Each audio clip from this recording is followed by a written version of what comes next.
the inheritance we never asked for, breaking generational trauma to save our children. Have you ever watched a mother snap at her child for the exact same behavior she herself displays? Or noticed a father teaching his son to man up and hide emotions just as his father taught him? We're often blind to the most powerful force shaping our children's futures, our own unhealed wounds. I recently had the privilege of interviewing Alisa Monroe, whose groundbreaking work on intergenerational trauma has transformed countless families across America. Her revolutionary approach doesn't just change lives, it changes legacies.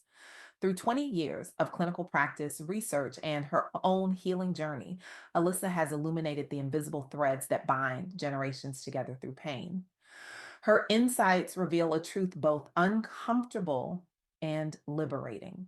The pain we refuse to face becomes the legacy we cannot help but leave.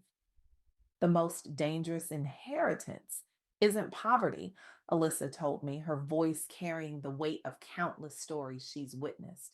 It's unresolved trauma. Think about that for a moment. And not money, not property, but pain. When I first encountered Alyssa's work, I was struck by how she cuts through the noise of parenting advice to focus on what truly matters. While we're debating screen time limits and organic snacks, she's asking the question that actually determines our children's emotional future.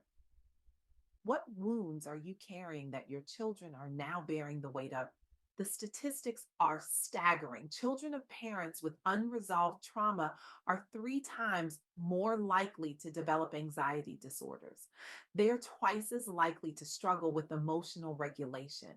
And perhaps most heartbreaking, they often spend their lives trying to heal wounds they never actually received firsthand. Let me say that again because it's worth pausing over. Our children inherit our emotional patterns without ever experiencing the original trauma that created them. That's not parenting, that's emotional time travel, and it's devastating. But here's where Alyssa's message transforms from cautionary to revolutionary. This cycle can be broken, not through perfect parenting techniques or by pretending the past didn't happen, but by having the courage to heal ourselves first. Consider the remarkable story of Erica Harry, who transformed her experiences with workplace discrimination into a movement empowering Black professionals. Facing systemic racism and a documented 10% rise in EEOC discrimination charges between 2023 and 2024, Erica could have internalized that pain, carried it home, and unconsciously passed that sense of diminishment to her children. Instead, she did something radical. She refused silence. She documented discrimination as a tool for advocacy. She built networks like Melanin Con that provided resources and support. Most importantly, she transformed her narrative from victimhood to empowerment, not just for herself, but for an entire community. What's fascinating about Erica's approach is how it models exactly what Alyssa Monroe advocates, confronting trauma directly so it doesn't become transferred trauma. By addressing her pain publicly, Erica protected future generations from similar harm. Her children won't inherit her wounds, they'll inherit her resilience. I remember sitting across from Erica during an interview, watching her eyes light up as she described the moment she realized her work wasn't just about justice in the workplace, it was about healing at home too. The day my daughter told me she wanted to be brave like mommy was the day I understood that my healing wasn't just for me, she said. It was for her future too. But healing isn't always so public or dramatic. Sometimes it happens in intimate conversations that ripple outward. Take Letitia Clark, who uses her platform on the Pink Parachute Diaries podcast to amplify stories of overcoming adversity among Black women leaders. Many of her guests have faced generational trauma, both at home and professionally, that threaten their sense of self worth and safety. What makes Letitia's work so powerful is how she creates space where vulnerability is celebrated rather than shamed. By breaking silence around these issues on air, she demonstrates that healing doesn't happen in isolation. It happens in community, in conversation, in the brave spaces we create together. One listener wrote to Letitia, for 30 years, I thought I was protecting my children by never talking about what happened to me. After listening to your show, I realized my silence was actually teaching them that some parts of ourselves are too shameful to acknowledge. Last week, I finally started therapy. This is the paradox of transferred trauma. What we think protects our children often harms them most. Our silence becomes their confusion. Our unprocessed anger becomes their inexplicable anxiety. Our inability to set boundaries becomes their struggle to recognize healthy relationships. The Pink Parachute Diaries itself serves as a collective launchpad supporting Black women who've faced both professional setbacks and generational hurt. Through honest conversations about race, family dynamics, and mental health struggles, members find solidarity and tools to heal openly together. The show's ethos, the latter may be broken, but we're building launch pads, captures its commitment to turning hardship into hope across generations. By normalizing discussions about transfer trauma among high achieving Black professionals, especially mothers, it helps prevent new wounds from forming while repairing old ones. As Alyssa Monroe emphasizes, children deserve to be our first priority. Yet too often they are left searching for love and security outside the home because they don't feel it inside. When parents neglect to address their own pain, kids may seek validation in unsafe places, sometimes with tragic consequences. I'm reminded of something a therapist once told me.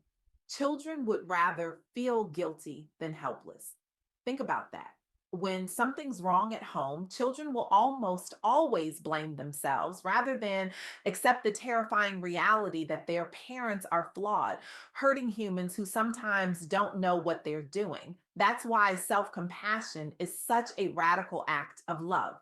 Healing starts with forgiving yourself for past mistakes and seeking help when needed, not just for your sake, but to create a safer future for your children. But let's be honest, healing is hard, it's messy, it's inconvenient.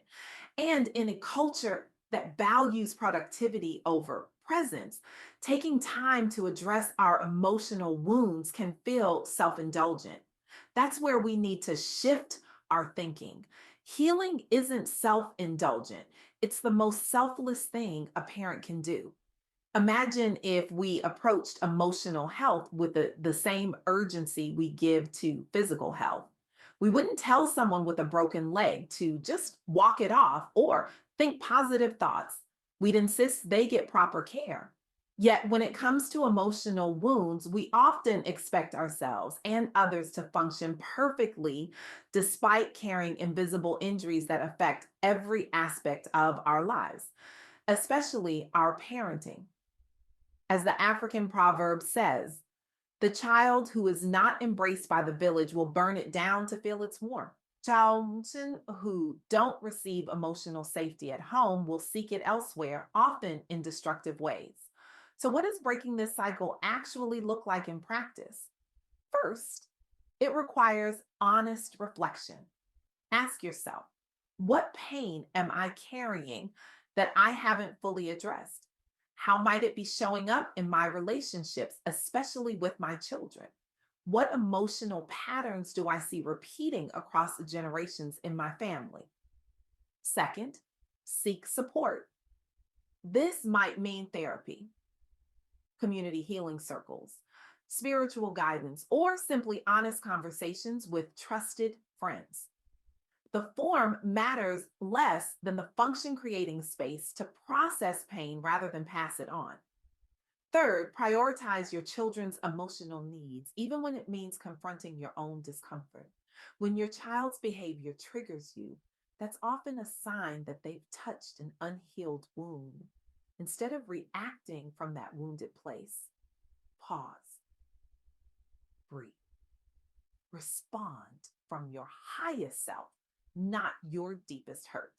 As Alyssa Monroe powerfully states, our children don't need perfect parents. They need parents who are actively healing. The beautiful truth is that when we heal ourselves, we don't just stop the transmission of trauma.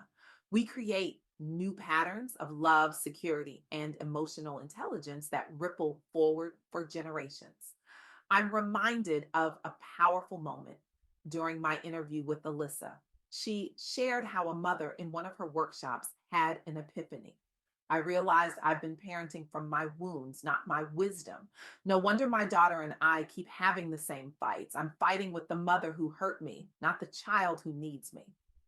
That's the essence of breaking the chain. Recognizing where our past is hijacking our present and choosing a different path forward. The work of Erica Harry, Letitia Clark, and the Pink Parachute Diaries Collective shows us that this healing isn't just personal, it's communal. When we share our stories, when we normalize the journey of addressing transferred trauma, we create permission for others to do the same. Today, I'm asking you to consider a radical possibility. What if the most important gift you could give your children isn't a college fund or a perfect childhood? What if it's your own healing journey? Imagine a generation of children who don't have to spend their adult lives unraveling mysteries of pain they inherit but never understood. Imagine families where emotions aren't dangerous territories to be avoided, but landscapes to be explored together. Imagine communities where seeking help isn't seen as weakness, but as the ultimate act of strength and love. This isn't just a nice idea. It's a revolution waiting to happen in living rooms, therapist offices, and community centers across the world. It's happening right now, one brave conversation at a time. The chain of generational trauma has been forged link by link, wound by wound, silence by silence. But here's the hopeful truth: what has been created can be undone. What has been inherited doesn't have to be passed down. You can be the link that breaks the chain. Your healing isn't selfish, it's the greatest gift you can give the next generation. It's time we recognize that addressing our own pain isn't self indulgent, it's the most profound act of love possible. Because when we heal ourselves, we don't just change our own lives, we change the future.